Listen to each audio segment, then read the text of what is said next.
Қайырлы күн, күндеріңіз сәтті өтсін. Бүгін сіздермен бірге дәмді, тойымды асқабақ қосылған мантының өзім жасап жүрген рецептісімен бөлісемін. Ең алдымен 650 грамм ұнымызды салып аламыз, және де 300 мг суымызды құйып, бір жұмыртқа, 1 шай қасық тұз, және де 3 қасық сұйық майды қосып, жақсылап араластырамыз.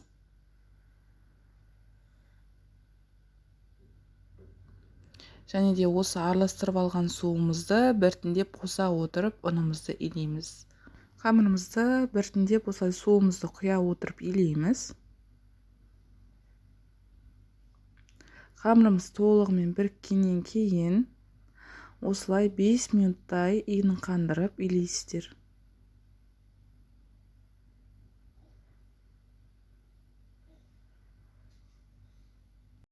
Қамырымыз кішкене бізде осындай қаттылау болады.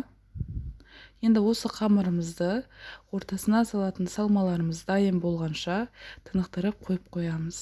Салмасына 1 килограмм осындай асқабақты, капуста, картоп, сәбіз, кәдімгі көкөністерді пайдаландым.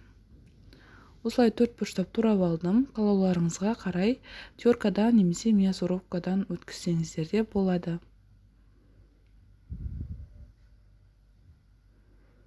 Асқабағымызды турап алғаннан кейін қалған заттарына кірісеміз. Капуста 400 грамм. Оны да 4 бұрыштап турап алдым. Және де орташа 4 штук жуа немесе 350 грамм көлемінде жуа қостым. Және де 400 грамм көлемінде картоп.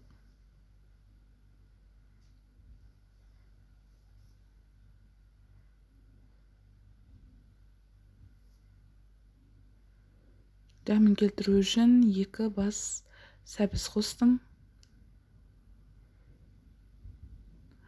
3 бас чеснок қостым майдалап. Және де қойдың ішкі майы. Егер де ішкі май болмаған жағдайда сұйық май қоссаңыздар болады.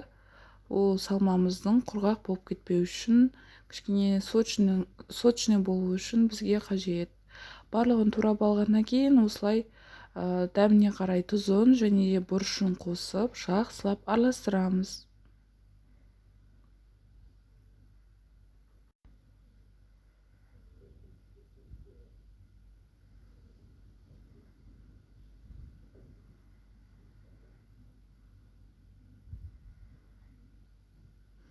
Енді қамырымызды алып, орташа 3 күлшеге бөлеміз. Менде нан тақтайдың орташа болуына байланысты 3 күлшеге бөлемін. Сіздер 2 күлшеге немесе барлығын бір жайсаңыздар болады, қалауларыңызға қарай. Жаятын күлшемізді алып қалып, қалған екеуін бетін жауып қайтадан тынтырып қоямыз. Еттің қамыры сияқты етіп, қатты жұқа немесе қатты қалың қылмай, орташа қылып шайып аламыз.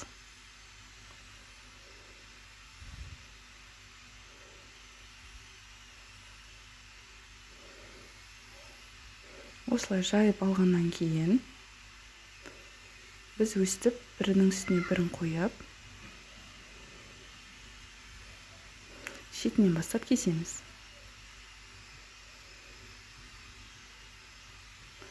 Және де кескен бөліктерін алып осылай жазамыз бір-бірінің үстіне.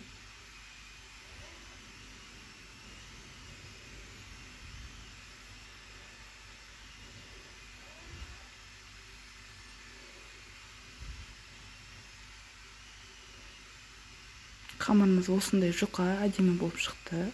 Енді 4 бұрыштыға бөлеміз.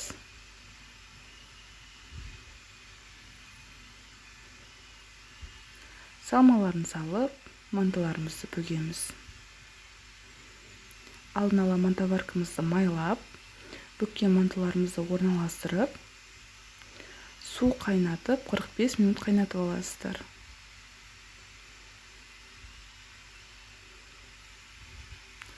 Мантымыз дайын. Осындай қамыры жылтырап дәмді болып шығады. Ас болсын.